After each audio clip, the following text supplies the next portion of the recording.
Hello there, YouTube. And whoa, we definitely had some deer or elk laying down right there. Look at that bedding spot. Wow, that's a big old flat spot. I said a herd of them out here. But anyway, welcome to a wet, rainy Wednesday the 29th of May. Yeah, the 29th. I should be on a flight somewhere between Portland and Quebec, Canada at this point. But I'll have to let that go eventually. Anyway, it's starting to pour, and pardon me, the hiccups at the last second. It's starting to come down pretty good now, so we're going to roll. Welcome to the day, and off to work we go. God almighty. Keeps it nice and green, though, that old rain. 57 and partly cloudy here this morning. We went through some rain in spots, though. Some good old-fashioned whiteouts. Yeah. Yeah, that's crazy. Solid wall of water. Yeah. Then sunshine, then rain. Then sunshine, then rain. Yeah. It's springtime. And old Mother Nature, she ain't letting summer come without a fight. No, you're going to have to claw your way for every inch. Oh, yeah. Mama? Yes, let's go in there and bust out. Oh, it's hump day already. It is. Yeah. Go out there and bust out a Wednesday. All right. All right. Have yourself a wonderful day. You too. All right. Well, see you. Bye. I love you. Bye-bye now. Bye. So BMW actually answered me back on this thing before I even left work last night. And I seen it when I got home. I go through, what emails I didn't catch, and never-ending emails. And he said he wants me to measure the amperage going to the starter motor, and he wants me to go through and check the valve clearance, because if you have a loose valve, the decompression release isn't going to kick down as far. Seems like I told you guys this already, or I don't know. I was two different service writers. I was explaining what I was doing, so it may be confused whether I talked to you about it or not. But anyway, the valves are absolutely perfect. Your 0.11 to 20 on the intake, they're right in the middle. 26 to 35 on the exhaust, or basically right in the middle. So that's not an issue. The starter, the peak it pulls, the peak amperage I get out of it is 75 amps, which that seems pretty normal, but maybe not. Once it gets rolling, it has a steady 26 amps as it's going. But anyway, cams, of course, I'm looking at it. Cams are timed correctly. So I should have taken a picture when I had the cam. That's not much to see. It's just you can actually see part of the cap, but this has an oil seal that goes around it that keeps oil from going down in the spark plug chamber there. And there was a bulletin on the, with the relays. In the early days, they had you doubling up a harness on this thing. Well, now the relay is completely different and updated. So that must have been a in progress update on it. So I'll write BMW back with what I found. Still need to torque these are 10 Newton meters on the valve covers, and 10 Newton meters on the inspection plug. It's not plastic, which a lot of things are, but that's 10 Newton meters as well. A little tricky getting to the valves the way they're at, but the sub rockers, because it's going this way. There's your throttle body, and there's your exhaust. It's going backwards. Engine turns forward, cam's going backwards. Rotate backwards. But anyway, the rockers, the sub rockers are laying. They're a sub rocker that goes between the valve stem and the cam, and both of them are laying towards the exhaust. So you can get to the intakes really easy, and you get to this exhaust very easy, but this is the one that has the decompression release arm on it. But there's a hole in the top of the cam cap that's just big enough that you can use these, we get these feeler gauges from Cornwell tools, and you can slip right in there. I thought I'll never fit in that hole, but it does. It takes a flashlight. You got to kind of peek in there and see where you're at. Make sure the feeler gauge, but it goes in there, and you can get a good reading out of it, which is important. Bunch of zip ties holding. Well, you can see the little hangers and stuff in here. Zip ties everywhere. Oh, and I folded all this out of the way to gain access to it. So all those need to be zip tied up and tucked out of the way. The relay, it's dangling it. That was oddly enough held in with a zip tie. But no big deal. So hopefully the valves we know are good. Hopefully they got some kind of an answer or suggestion for the next move. Maybe they don't like the numbers on that starter. There's nothing that tells us the specs of what I know, like on street bikes and stuff, when the starter motor is going bad, them things will pull 300 and 400 amps. And everything gets hot. It's almost like a short.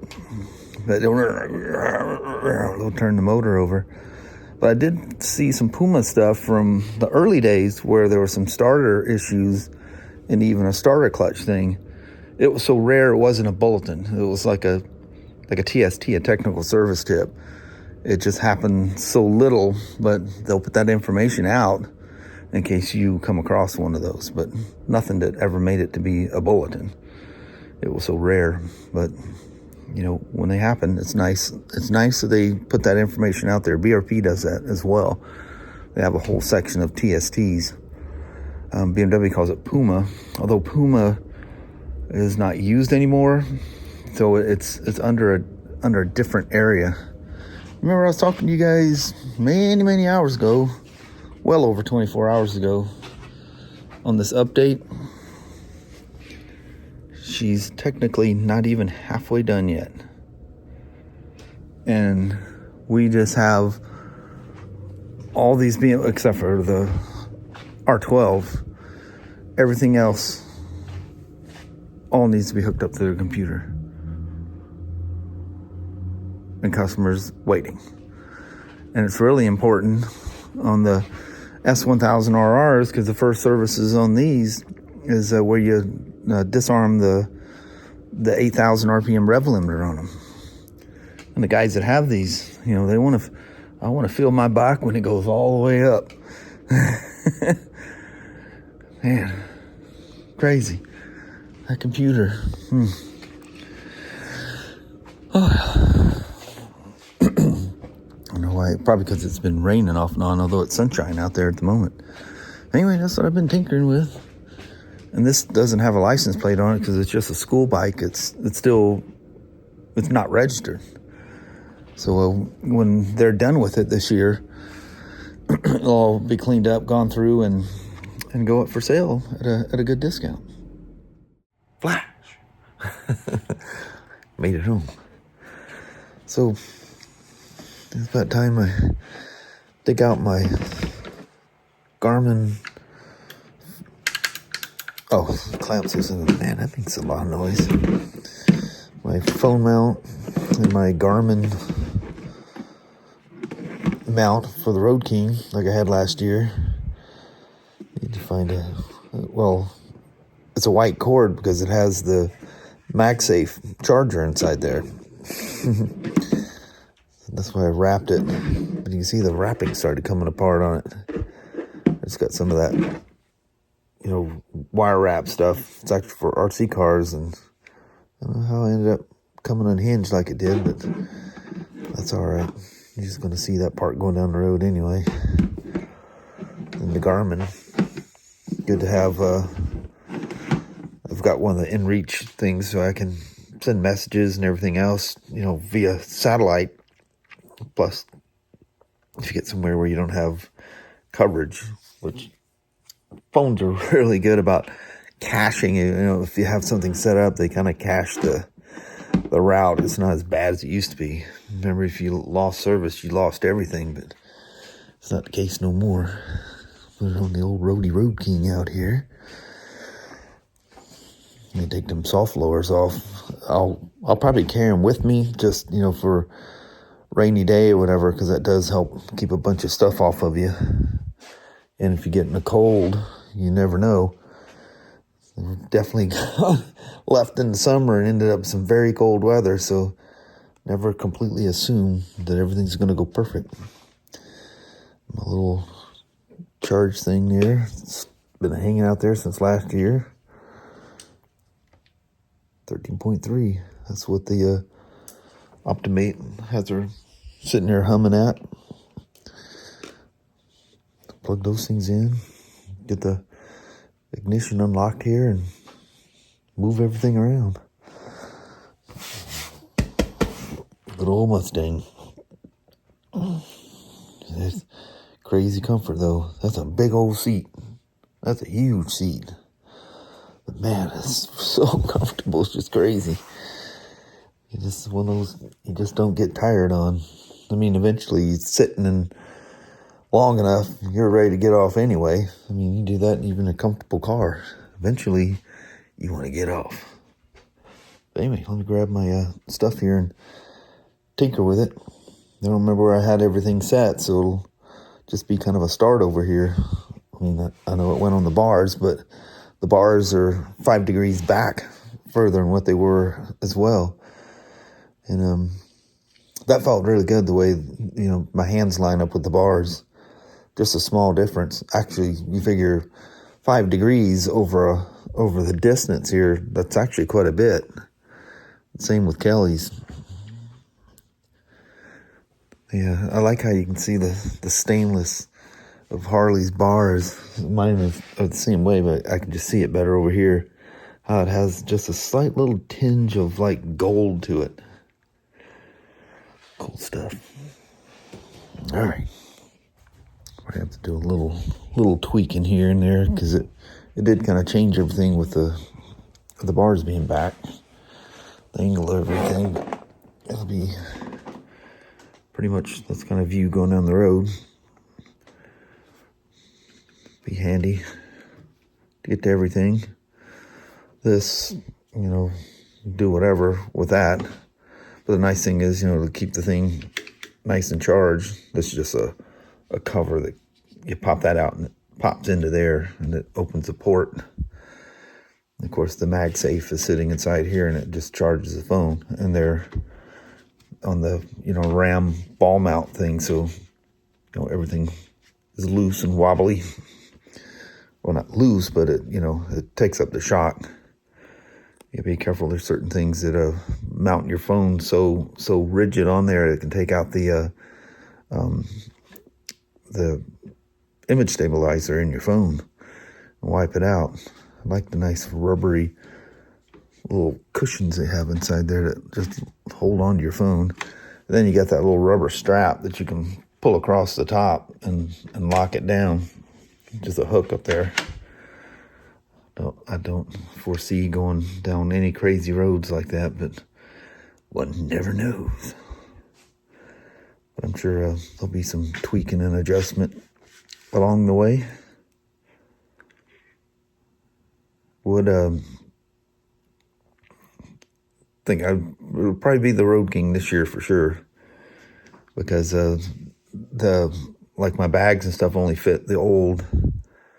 Well, the current GSA, but I think the amount of GSAs we're getting this year are slim, because I think, you know, they'll eventually announce for 25 a GSA version of the new 1300, and the 1300s are just super hot right now, and I don't think the supply does not meet the demand at the moment. So unless I took a Spyder or something like that, or this guy's on a motorcycle trip, I'll take motorcycles on this one. Spyders, some other trip, you know, something Kelly and I go on. Maybe we could both take trikes or something. I talked to her. David's talking about his wife going too, because them two tour quite a bit. They did some crazy driving last year, and then he went on the trip that we took to Colorado. That boy put some miles on last year. But anyway, I guess she's having some kind of a thing she has to take care of that she won't be able to make it. But Kelly, it'd be hard for us to take that much time off together at this point, you know, because she's actually going to take that week off because it's going to be more than a week for me, and she's just going to take the week, the main part of the week, the 5 days during the week. She's gonna take the time off, and you know, kids will probably hang around, and she'll do craft stuff and whatever. Plus, we'd have to deal with all the dogs, and it's just not good timing right now. So anyway, she didn't want to be the oddball out, being the only gal going. But I'm sure there'll be different opportunities, especially as time goes by and we become freer. We'll do a lot of stuff like that. But anyway, that's gonna be it. That was a simple thing. All I had to do is screw them on. But like I say, it kind of changed the dynamic of stuff. That might be, I don't know. It'll just have to go down the road. I can turn it all the way. It comes close, but it doesn't hit on both sides. And I want them far enough out of the screen because this is what you can see. I don't want these, taking up the view going down the road. So there we go. All right. Give the little mama. We'll do a goodbye. Oh, dang. I'm excited about this trip. I'm still kind of reeling over not being in Valcourt, Quebec right now, but I'll get over it eventually. So there's nothing I could do. It's just one of those things, but I'll be ready for the next one. Well, hello there, YouTube. Man, this beautiful evenings. Quite cool, though. It's like 51 degrees out here. It's a bit chilly. It's funny how 51 feels cold. I know. A couple of months ago, we'd be going, wow. Yeah, doesn't this feel good? Yeah. Right. Annie. Oh, she's trying to get Sasha to play. But I think I mentioned whenever it was, Sasha feeling all happy, super happy again today. So You're doing good. yeah, goofy little mutt. Mm-hmm. You can see the smile on her face. But yeah, I'd be hanging around with the boys up in Quebec right about now. Yeah, definitely. Probably being, of course, it'd be 3 hours ahead. It'd be crazy late at this point too. Yeah. So, well, hopefully another opportunity like this will come up. Yeah. You never know. Keep your fingers crossed. But anyway, it was a good day at work. It seems like you're very busy up there again today. It's that time of year. It's go. And that's not even summertime yet. Oh, no. The go season not even started yet. No, it's going to be chaos. Yeah, little sprinkles here and there. Keeps them slowed up, you know. They don't rush in quite like they do in summertime. It goes crazy. Then people get frustrated because of the heat and stuff like that. Oh, yeah. People are just used to cooler weather around here. It gets hot and they get all cranky. Yes. They don't even know what heat is. But anyway, I think on that, we're going to just slip on out on you. Call her a day. Alrighty. Well, thank you guys so much for watching. We really do appreciate it. We will talk to you tomorrow. Same smoke time, same smoke channel. Don't forget to give it a thumbs up. And you guys have an amazing Friday or Saturday. Heck yeah. Thursday or Friday. Yeah, Thursday, Friday, yeah. See, I want it to be Friday. Yeah. Sorry. At least Thursday or Friday. I'm not a day ahead this week like I was last week. Yeah, it's my turn. Thankfully, yeah. I hate that. Yeah. Got confused what day it is. And I then know it. Tim set me off last week, too, and he goes, Friday, right? And I go, no. Thursday. That was last week. But anyway, let's still got some light out here. Let's roll out. Alrighty.